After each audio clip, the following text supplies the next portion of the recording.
Jagananna Bhogapuram airport మీ వల్లొచ్చింది అని మాత్రం చెప్పొద్దన్నా. ఎందుకనంటే 2014, 19 మధ్యలో సెంట్రల్ ఏవియేషన్ మినిస్టర్‌గా ఉన్న అశోక్ గజపతిరాజుది ఏమీ లేదంటావు. ఆ! మళ్ళా 2024 నుంచి Rammohan Naidu central civil aviation మినిస్టర్‌గా ఉండి ఆయన చేసిన కృషి ఏమీ లేదంటావు. అంతా జగనన్నే తెచ్చారని చెప్పని అంటున్నావే! కొంచెం అన్నా సిగ్గు లేదా అన్నా? ఆ!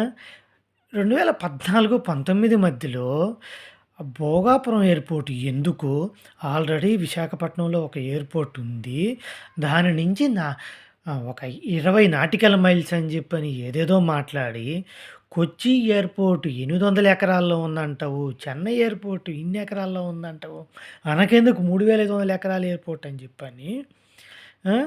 దాన్ని కాస్త 3500 ఎకరాలు నేను అధికారంలోకి రాగానే రైతులకి మీ భూమి మీకు నేను ఇచ్చేస్తాను అనని అన్నావా? లేదా? నువ్వు అనలేదను. అప్పుడు ఒప్పుకుంటాను. నీ వల్లే వచ్చిందని చెప్పని ఎయిర్‌పోర్ట్. ఓకేనా? నువ్వు ఆ రోజు అన్నావు. తర్వాత 3500 ఎకరాలది కాస్త 3000 ఎకరాలకి తగ్గించి 500 ఎకరాలు దాన్ని పక్కన పెట్టావు. ఓకే. ఆ తర్వాత కూటమి ప్రభుత్వం వచ్చినాక దాంట్లో ఒక యూనివర్సిటీ కట్టబోతోంది. ఇంత హిస్టరీ పెట్టుకొని ప్రజలకి తెలీదా అన్న? ఆ! విశాఖపట్నం వాళ్ళకి, విజయనగరం వాళ్ళకి, ఆ ల్యాండ్ ఇచ్చిన వాళ్ళకన్నా తెలీదా? నువ్వు అన్నావా లేదా ఈ మాట? ఎందుకిలాగా? అనది కానిది మన వల్ల అయింది అని చెప్పుకోవాల్సిన అవసరం లేదన్నా. మీ వల్ల జరిగిన అభివృద్ధి ఏముందో వాటి గురించి చెప్పుకోండి. అంతేగాని భోగాపురం ఎయిర్‌పోర్ట్ నేను తెచ్చాను, నేను కట్టించాను. గూగుల్ డేటా సెంటర్ నేను తెచ్చాను. కాగ్నిజెంట్ నేను తెచ్చాను. టీసీఎస్ నేను తెచ్చాను. ఎందుకన్నా ఇవన్నీ? విజయవాడలో అశోక్ లైలాండ్ ఫ్యాక్టరీ నేను ఓపెన్ చేశాను.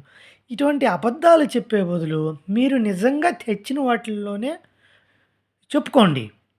అప్పుడు మీ మీద క్రెడిబిలిటీ పెరుగుతుంది. రేపొద్దున మీకు ఎందుకు ఓటేయాలో ప్రజలకు కూడా అర్థమవుతది. అంతేగాని ఎవరో తెచ్చిన వాటిల్ని మేము తెచ్చాము, నేను కట్టించాను అయిన మాటలు చెప్పొద్దన్నా స్వామి. నీకు దండం స్వామి నీకా. నమస్తే. బాయ్.